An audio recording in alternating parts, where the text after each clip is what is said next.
Meus irmãos, a paz do Senhor Jesus.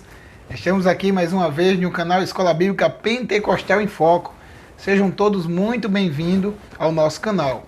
Estaremos estudando a nossa lição bíblica no nosso terceiro trimestre de 2020, os princípios divinos em tempos de crise, a reconstrução de Jerusalém e o avivamento espiritual como exemplos para os nossos dias.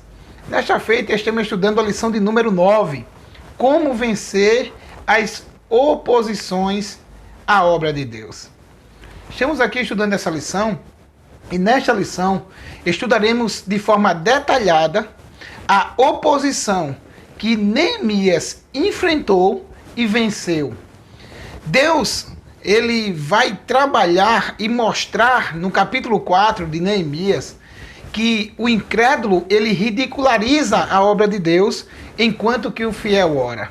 O incrédulo humilha o próximo, enquanto que o fiel planeja. O incrédulo ameaça, enquanto o fiel é encorajado por seus líderes. Veremos nessa lição como os inimigos se levantam quando há prosperidade na obra de Deus. Fique conosco e aprenderemos assim um conteúdo extraordinário da nossa lição bíblica, em nome de Jesus. Com isso, chegamos ao nosso tópico de número 1, que temos o título Qual a procedência desses ataques? Vamos ver que a obra de Deus enfrentou oposição, né? Neemias enfrentou essa oposição e venceu. Mas de onde partiram essa oposição? Vamos ver esse tópico em 4 subtópicos. Primeiro, a Bíblia revela a verdadeira força por trás desses ataques. Segundo, qual a orientação que a Bíblia dá diante desta luta? Terceiro, nesta luta contra o mundo invisível, a arma mais eficaz é a fé. E quarto, nesta luta, as armas devem ser espirituais. Iniciaremos com o subtópico de número 1. O tópico é qual a procedência desses ataques. E o subtópico 1, a Bíblia revela a verdadeira força por trás destes ataques. O pastor Eurico Bergstein, ele escreveu esse tópico aqui de número 1 e colocou ele como primeiro para mostrar que as oposições contra a obra de Deus parte não somente de uma origem humana, mas parte de uma origem espiritual, não é de uma origem simplesmente material, mas parte de um reino espiritual. Paulo, ele conhecia que os levantes contra a obra de Deus partia também desse princípio. Vamos ver aqui no decorrer do estudo que todos esses levantes partiu de um reino espiritual, de umas obras espirituais. Como Paulo reconhecia isso, há um versículo muito interessante na segunda carta de Paulo aos Coríntios, no capítulo 2, versículo 11, ele diz a seguinte frase: porque não ignoramos os seus ardis, as suas artimanhas. O inimigo tem ardis, o inimigo tem artimanhas, né? E ele usa essas estratégias para querer opor-se à obra de Deus. C.S. Lewis, em um dos seus livros, ele escreveu dizendo que os homens, quando criaram a caricatura do inimigo, eles colocaram ele com chifres, com rabo, pintado de vermelho, com toda aquela imagem mitológica, e meio que o inimigo gosta disso, porque a gente tem dificuldade de acreditar que um ser desse realmente exista. Então veja, isso já se torna uma artimanha do inimigo, para que ele possa agir secretamente e opor-se à obra de Deus. Veremos que essas artimanhas, por trás das oposições humanas, existem essas artimanhas do inimigo, esse agir do inimigo que trabalha contra a vida da igreja. Paulo, escrevendo aos Efésios, no capítulo número 6, e o versículo 12, ele disse: porque não temos que lutar contra carne e sangue, mas, sim, contra os principados, contra as potestades, contra os príncipes das trevas deste século, contra as hostes espirituais da maldade nos lugares celestiais. Os inimigos visíveis são meramente instrumentos usados na mão dos demônios para se opor-se à igreja. Vemos que a nossa luta não é contra seres humanos, não é contra carne e sangue, né? A nova tradução na linguagem de hoje, ela diz que a nossa luta não é contra o ser humano, mas contra as hostes espirituais da maldade, contra o reino espiritual. O professor Wallace Gabriel, na lição 13, no segundo trimestre desse ano em que estamos estudando, ele falando sobre a batalha espiritual, nesse versículo 13 aqui, ele disse que há uma organização na desordem. Veja, o reino das trevas, ele é muito organizado. Vimos na nossa introdução que o inimigo não gosta quando a obra de Deus prospera, quando a obra de Deus cresce. Então ele faz essa organização todinha. Hostes espirituais de maldade, potestades, os principados, toda essa organização para opor-se contra a obra de Deus e fazer com que a obra de Deus pare, e fazer com que a obra de Deus não prossiga. Vamos para o subtópico de número 2. Qual a orientação que a Bíblia dá diante desta luta? Eu não posso lutar essa luta com as minhas próprias forças, né? Vemos Efésios, capítulo número 6 e versículo 10 e 11, ela nos dá mais ou menos uma ideia de como que tem que ser, de como que tem que agirmos diante dessas dificuldades ou dessas oposições. Vamos ver o texto sagrado que nos diz: nos demais, irmãos meus, fortalecei-vos no Senhor e na força do seu poder. Revesti-vos de toda a armadura de Deus, para que possais estar firmes contra as astutas ciladas do diabo.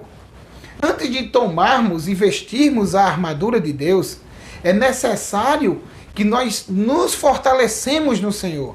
Veja, não adiantaria, meu irmão. Mais uma vez eu vou recorrer ao estudo, eu até indico a vocês que assistam lá essa lição que o professor Wallace deu, a lição de número 13, é a nossa última lição. Ele falando acerca disso, ele disse que não adiantaria eu tomar a armadura de Deus se eu mesmo não tivesse preparado ou forte o suficiente para vesti-la. O que adiantaria um soldado bem armado se estivesse fraco? O que nos serviria um soldado bem armado se não estivesse preparado? Então ele dá essa explicação para nós, que para primeiro vestirmos a armadura de Deus, faz-se necessário fortalecermos no Senhor. Esse fortalecimento é para que possamos estar firmes, né? Firmes para não cair nas afrontas do inimigo. Como veremos posteriormente, a armadura de Deus é para resistirmos nos dias maus. Então, primeiro eu tenho que me fortalecer em Deus, em jejum, em oração, em busca constante à presença de Deus, para depois eu vestir-me da armadura de Deus e eu posso lutar contra essas artimanhas, contra este levante do inimigo. Esse fortalecimento, ele vai me dar capacidade para que eu possa resistir, para que eu possa permanecer firme na resistência, e essa resistência nos dias maus. Tiago, escrevendo a sua carta, no capítulo número 4 e o versículo número 7, ele disse: sujeitai-vos, pois, a Deus, resisti ao diabo, e ele fugirá de vós. Veja, quando nós nos fortalecemos no Senhor, nós não temos dificuldade em nos sujeitarmos a Ele. Nós não temos dificuldade em estarmos sujeitos a Deus, a sua palavra, a sua vontade. E assim, nós também estaremos vestidos da armadura para que possamos resistir ao diabo. E com certeza, meus irmãos, ele fugirá de nós. Vamos para o nosso subtópico de número 3. Ainda no capítulo 6 e versículo 10 e 11 de Efésios. Vemos que a nossa luta é contra seres espirituais. É contra seres invisíveis, né? Nesse tópico aqui, olha o que é que ele nos diz. Nesta luta contra o mundo invisível, a arma mais eficaz é a fé. Olha o que é que nos diz Hebreus, capítulo número 11, e o versículo 1, que é o texto-chave para a fé, texto áureo da fé, e ele diz assim: ora, a fé é o firme fundamento das coisas que se esperam e a prova das coisas que não se veem. Em uma batalha onde o inimigo é invisível e está no seu campo de batalha, ou seja, o inimigo tem a vantagem do campo de batalha, porque a nossa luta é contra um inimigo invisível que nós não enxergamos, né? Ele habita nos lugares celestiais, o seu campo de batalha. Nós precisamos de um escudo, que faz parte das armaduras de Deus, que é o escudo da fé, que nunca nos garante, meus irmãos, ele nos garante que a nossa batalha, que é a nossa luta, que nós teremos força o suficiente, que Deus nos ajudará para lutar contra esses inimigos que nós não vemos, mas sabemos que eles atiram os seus dados inflamados contra a nossa vida. Mas em Deus nós temos essa fé, que Ele nos dá a prova, né? Ele nos dá a certeza que nós venceremos a batalha contra as coisas que nós não vemos. Veja, a fé é a prova das coisas que não se veem. Ou seja, é a vitória de algo que nós não estamos vendo, que não estamos enxergando. Mas Deus, Ele nos garante esta vitória. Martinho Lutero, ele já cantava em seu hino, o famoso hino que faz parte da nossa harpa cristã. Ele disse: Castelo forte é nosso Deus. Nosso Deus é uma fortaleza para nos proteger, né, através da nossa fé, contra esta batalha invisível que nós lutamos, contra este inimigo que nós não enxergamos. No subtópico de número 4, nós temos: nesta luta, as armas devem ser espirituais. Em 2 Coríntios, capítulo 4, versículo 10, o apóstolo Paulo disse o seguinte: porque as armas da nossa milícia não são carnais, mas sim poderosas em Deus para a destruição das fortalezas. Já aprendemos que esses inimigos que nós não enxergamos, ele age, meus irmãos. Ele tem as suas artimanhas, ele tem os seus ardis, que nós não devemos ignorá-los de maneira alguma, mas nós temos que ter discernimento de Deus. Nós temos que ter os olhos espirituais abertos. O maior desejo do inimigo, uma das maiores metas, é fazer com que nós não enxergamos o reino espiritual. Né? Vemos que Paulo, ele disse também que o Deus desse século, ele cegou o entendimento dos incrédulos. Veja, ele não quer que as pessoas enxerguem, ele não quer que as pessoas vejam o reino espiritual. Ele quer cegar esse entendimento para que nós não enxerguemos as suas metódias, como já foi explicado aqui, que o professor deu uma aula muito linda sobre isso no nosso segundo trimestre, na lição de número 13, as metódias do inimigo para usar contra nossas vidas, os seus vários métodos, as suas várias maneiras de agir. Nós precisamos de discernimento, nós precisamos de armas espirituais que vão destruir as fortalezas do inimigo e desmantelar as artimanhas demoníacas. Que Deus abençoe, meus irmãos, e continue conosco, que daremos assim início ao nosso segundo tópico, em nome de Jesus. Muito bem, meus irmãos, chegamos ao tópico de número 2. Como já vimos, da onde procedem os ataques ou a oposição à obra de Deus, veremos agora como essas oposições elas se levantaram dentro do contexto de Neemias. Como que funcionou essas artimanhas do inimigo? Como que agiu essas metódias de Satanás contra a obra de Deus? Veremos no tópico de número 2 o seguinte: o inimigo procura atingir a nossa fé. Subtópico de número 1: o inimigo ataca com a arma do desprezo. Subtópico 2: o inimigo ataca com a arma do escárnio. Subtópico 3: o inimigo chama a atenção para a imensidão da tarefa. 4. O inimigo usa contra nós os boatos e as mentiras. 5. O inimigo usa como arma a astúcia. E 6. O inimigo usa como arma as ameaças. Muito bem, meus irmãos, o subtópico de número 1. O inimigo ataca com a arma do desprezo. Vemos que o capítulo 37 de Ezequiel, ele vai mostrar essa ideia de repatriação dos judeus. E vemos ali no versículo número 11 que os judeus eles se sentiam fracos, né? A Bíblia vai nos mostrar que eles vão dizer que estavam sem esperança. Eles dizem: os nossos ossos se secaram e pereceu a nossa esperança e nós estamos cortados. Essa fraqueza dos judeus foi uma do agir do inimigo para utilizar-se disso, com o intuito de que Neemias se colocasse na mesma posição deles. Eles vão se utilizar dessa fraqueza. Vemos no capítulo número 4 de Neemias, e o versículo número 2, ele nos diz o seguinte: olha só o que é que nos diz o texto sagrado. E falou na presença dos seus irmãos e do exército de Samaria e disse: que fazem estes fracos judeus. Veja que ele utiliza a palavra fraco aqui, né, esse adjetivo, essa qualidade, para mostrar que eles desanimassem, para utilizar-se da fraqueza que eles outrora tinham. E nós vemos aqui que essa palavra é interessante, meus irmãos. Em 1 Samuel, por exemplo, no capítulo 2 e versículo número 5, em relação às mulheres que não podem mais ter filho, essa palavra é utilizada para enfraquecer ali, apontando que as bênçãos de Deus cessaram na vida daquelas mulheres. Dizendo que a mulher enfraqueceu, a que gerava filho, enfraqueceu. Sendo assim, as bênçãos de Deus cessaram na vida dela. Essa mesma palavra, a raiz dela, é utilizada em Isaías, capítulo número 19, e versículo número 8, referindo-se a um pescador que lançou o seu anzol e nada conseguiu pescar, mostrando que o trabalho das suas mãos, ele foi em vão. E também a raiz dessa palavra é utilizada em Oséias, capítulo número 4, e o versículo número 3, onde mostra que ali as pessoas fracas, né, eram os habitantes de uma terra destruída, desolada. Portanto, era habitante de uma terra que estava derrotada. O que eles queriam sugerir com isso?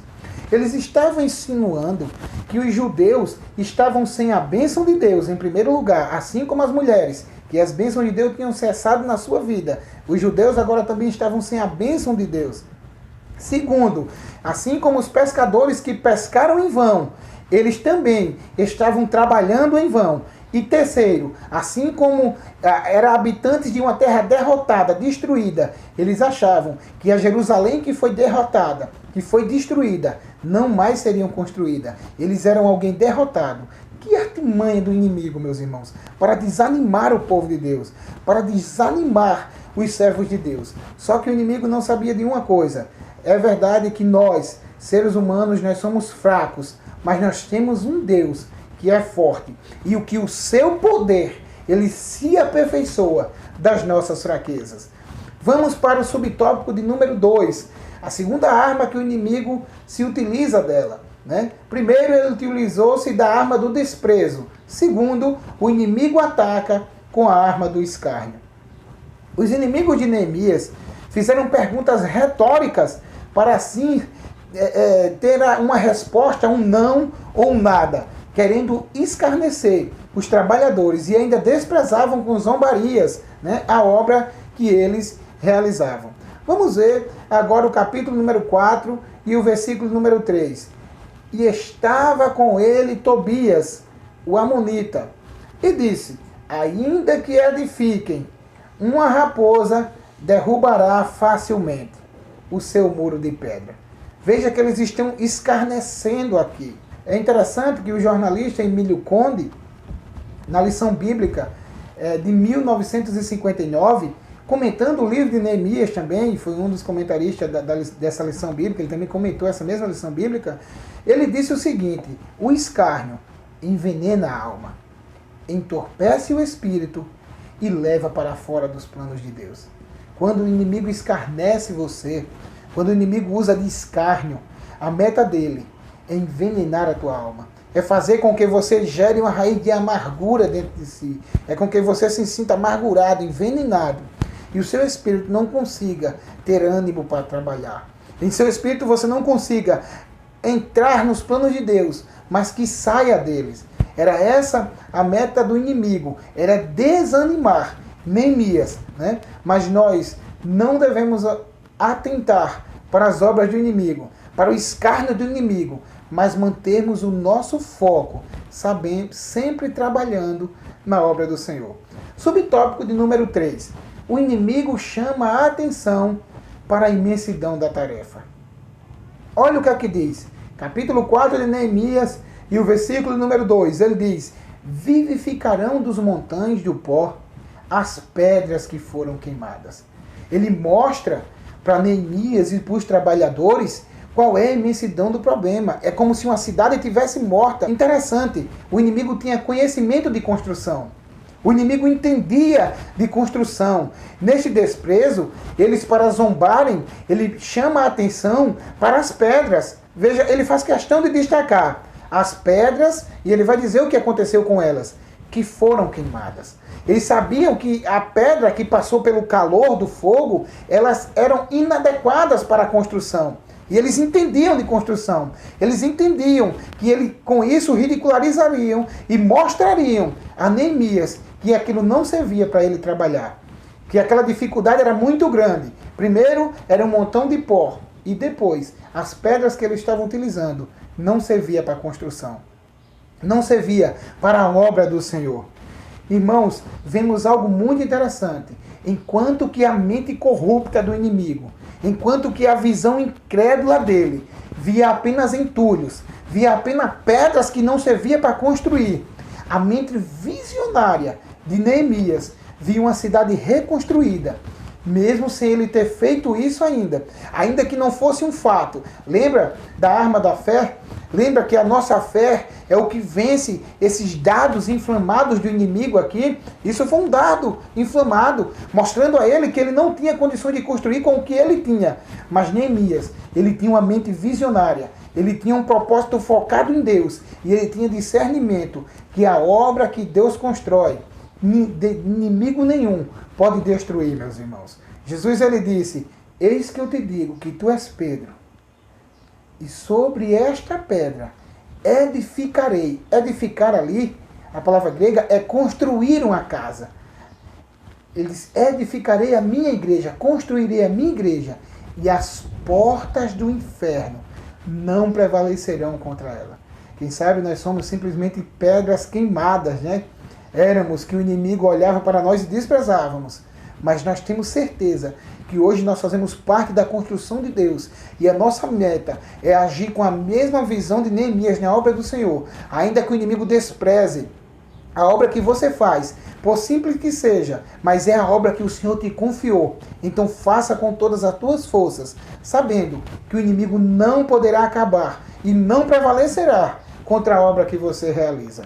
Subtópico de número 4. O inimigo usa contra nós os boatos e as mentiras. Vejamos Neemias capítulo 6 e versículos 6 e 7.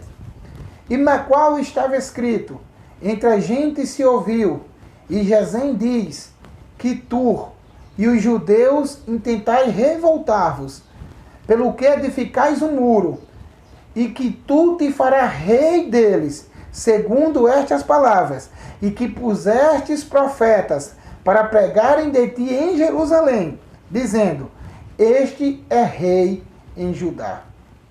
Meus irmãos, que ferramenta do inimigo, utilizando-se de mentira, utilizando-se de boato, utilizando-se de conversas que não eram verídicas. Neemias tinha o aval do rei. Neemias tinha a ordem do rei para construir. Ele veio debaixo de uma autoridade. Isso aqui é muito importante para nós hoje. Andarmos debaixo de uma liderança. Andarmos debaixo de uma autoridade.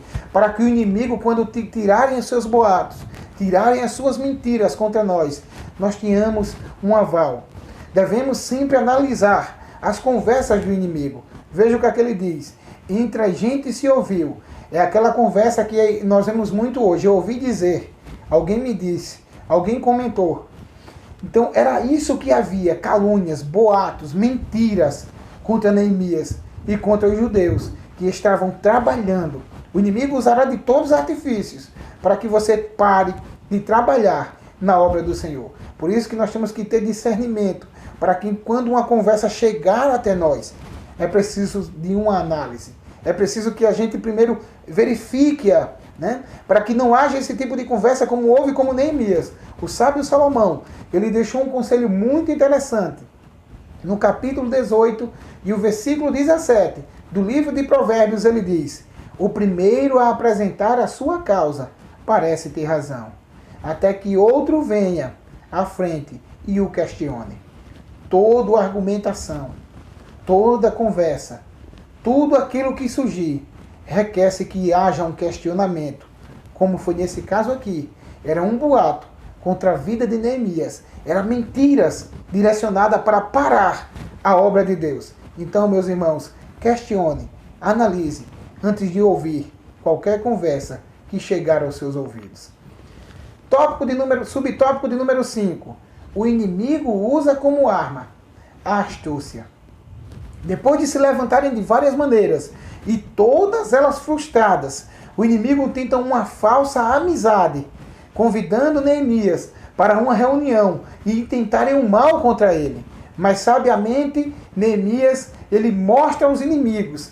É interessante como Neemias ele tem uma visão, né, de líder, uma mente visionária, ele tem visão do futuro. Veja, os inimigos estão dizendo, são montões de pedras. Os inimigos estão dizendo, são pedras queimadas. Os inimigos estão mostrando, são montões de pó. E quando eles convidam Neemias com astúcia para intentar mal contra a vida dele, é interessante a resposta de Neemias. Vejamos capítulo 6 de Neemias e versículo 3. Ele diz, enviei-lhes mensageiros a dizer, estou fazendo uma grande obra, de modo que não poderei descer, porque cessaria esta obra, enquanto eu a deixasse e fosse ter convosco. O inimigo foge a uma falsa amizade, uma astúcia. Mas eles haviam desprezado as obras. Era simplesmente diziam que eram montões de pó. Eles diziam que eram pedras queimadas. Mas enquanto que para eles eram montões de pó e pedras queimadas, para a mente visionária de Neemias, era uma grande obra. Irmãos, as pessoas podem olhar para você e dizer, mas tu só é um porteiro, você é um simplesmente zelador da igreja. Mas Deus está olhando para você e dizendo, é uma grande obra. É só um professor de escola bíblica, mas Deus está dizendo para você, é uma grande obra. Ah, mas é uma pequena congregação. Para Deus, é uma grande obra. Eu lembro-me que no discipulado, onde eu ensinava, passei 3 meses ensinando para 2 pessoas. Né? Uma das pessoas tinha dificuldade na fala, não falava, ouvia, mas não falava. E eu passei 3 meses. E o camarada às vezes me dizia assim, Diego, como que você consegue dar aula para 2 pessoas durante um período de 3 meses? E depois a gente foi conquistando, de 2 em 2. E eu vi que não era uma pequena obra, não era um discipulado de 2 pessoas, era uma grande obra que Deus havia confiado nas minhas mãos. Pouco tempo depois, uma daquelas pessoas, ela partiu para e descansou no Senhor. Partiu para estar com Cristo na glória. E eu entendi o quanto que era valioso a grande obra que eu estava fazendo, ensinando aquelas 2 pessoas, que para o inimigo era simplesmente 2 pessoas, era uma pequena obra, mas para Deus era uma obra extraordinária. Subtópico de número 6. O inimigo usa como arma as ameaças.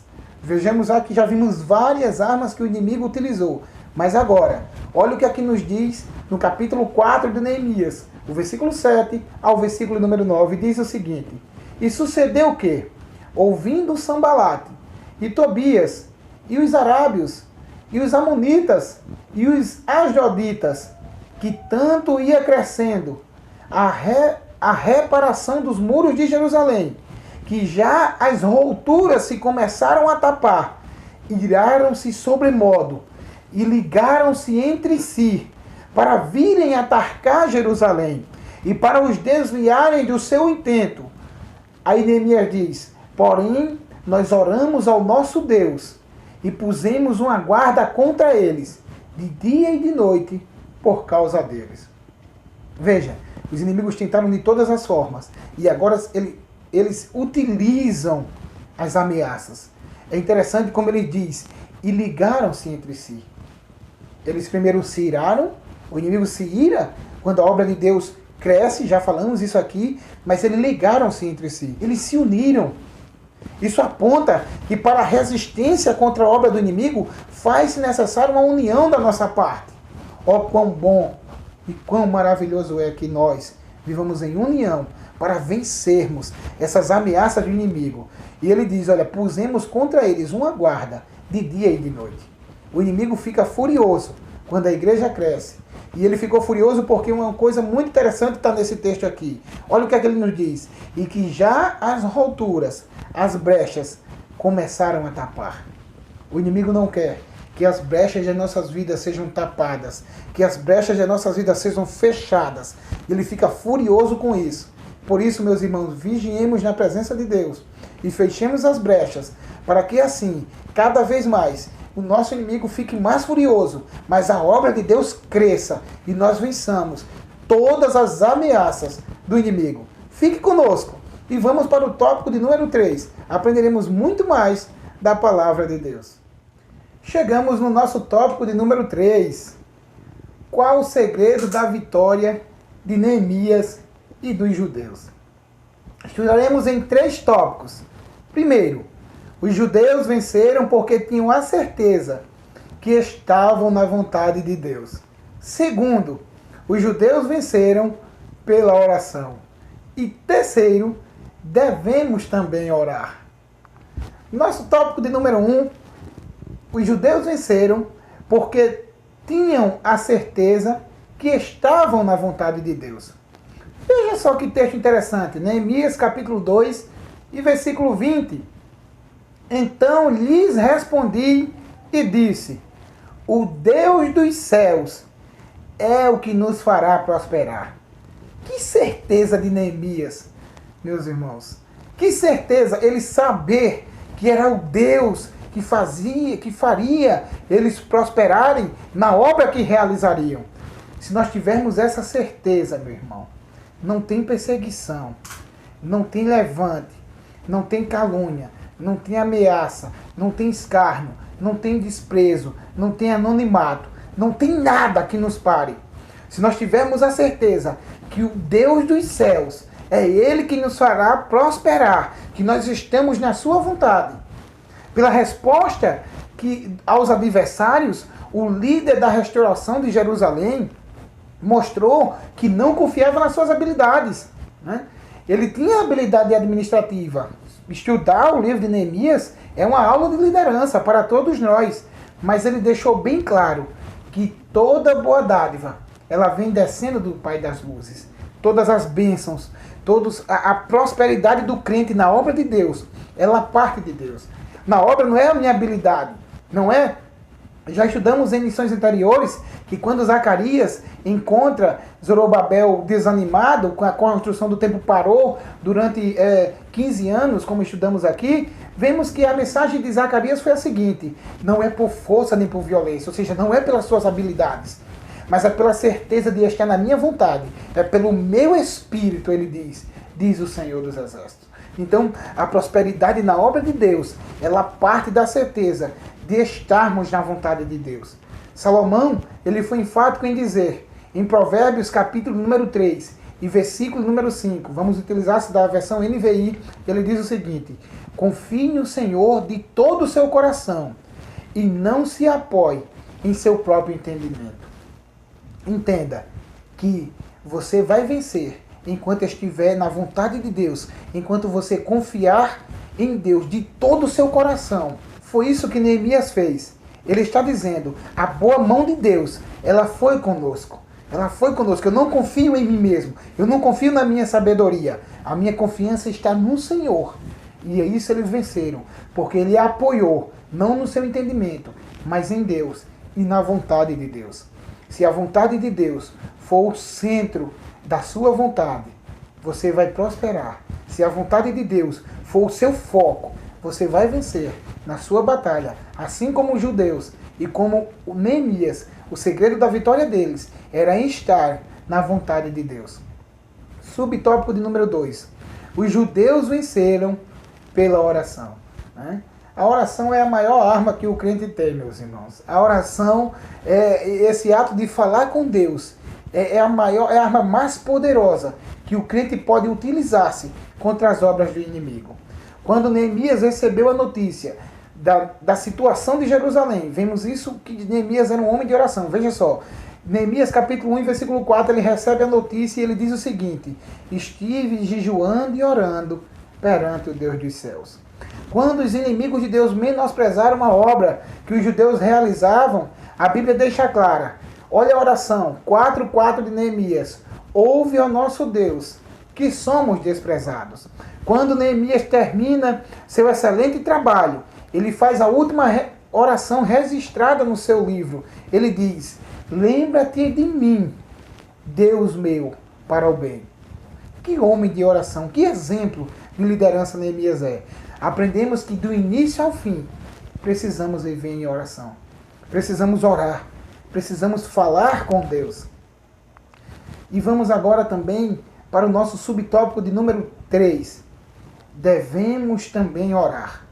Como Neemias venceu a oposição através da vontade de Deus e da oração, nós também oramos. Aqui é qual o segredo da vitória de Neemias, no tópico 3. E agora devemos também orar. Queremos concluir este tópico e esta lição para nós com grandes pensadores. O que grandes pensadores disseram acerca da oração? Alguns homens que influenciaram o seu mundo, C.S. Lewis, por exemplo, ele foi chamado por uma publicação da sua época como o apóstolo dos céticos, né? Imagine, um homem de grande destaque. Olha o que é que ele diz sobre oração. Deus não precisa da minha oração. Sou eu quem preciso dela. Então nós devemos orar porque nós precisamos da oração. Se você orar, Deus ele vai se agradar de você, mas ele não precisa da tua oração. Se você não orar, Deus não precisa da sua oração, mas você precisa dela. Martinho Lutero disse, a oração é o suor da alma. Marcos Lucado, ele nos incentivando a orar, ele disse o seguinte, o poder da oração não depende de quem a faz, mas de quem a ouve. É por isso que nós devemos orar, porque o resultado da oração, o poder da oração, não depende de nós. A nossa função é simplesmente orar, é apresentar a Deus a nossa causa, mas esse poder, essa reação, depende totalmente de Deus. Queremos concluir esta lição, meus irmãos, com o hino da nossa harpa cristã, o 577 da nossa harpa, ele nos diz o seguinte, quando tudo perante o Senhor estiver, e todo o teu ser, veja, aqui está na vontade de Deus, e todo o teu ser ele controlar, só então has de ver que o Senhor tem poder, quando tudo deixares no altar. É tempo de apresentarmos a nossa causa a Deus, e venceremos todas as oposições que os inimigos se levantam contra nós. Com isso, meus irmãos, nós concluímos a nossa lição bíblica, né? Nessa lição maravilhosa que aprendemos aqui, que o inimigo ele se levanta contra a obra de Deus, mas que nós temos estratégias de Deus, nós temos a planóplia de Deus, ou seja, a armadura de Deus, para vencer todas as oposições contra a obra de Deus. Que Deus abençoe a todos, em nome de Jesus. Se você não é inscrito ainda, se inscreva no nosso canal, curta, compartilhe, meus irmãos. Se esse vídeo serviu para algo de instrução para a tua vida, nos abençoe também. Nós gastamos tempos estudando e orando para abençoar a tua vida. E não seria muito de nós pedir da sua parte que nos ajude também compartilhando, curtindo e se inscrevendo no nosso canal. Deus abençoe a todos e até a próxima, em nome de Jesus.